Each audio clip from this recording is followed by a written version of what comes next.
enjoyed using the avatar feature on Instagram and Facebook? If yes, here's some good news.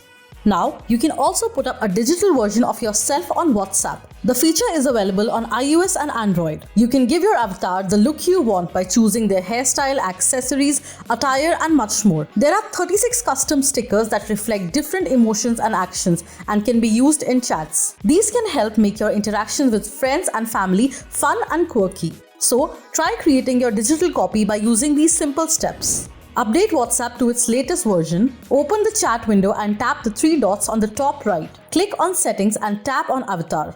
Create the avatar by choosing the skin color, body type, and facial features you want. Finally, click on Done and your digital version is ready. You can also set it up as your profile picture with these simple steps. Go to Settings, tap Profile and go to Edit. Click on Avatar.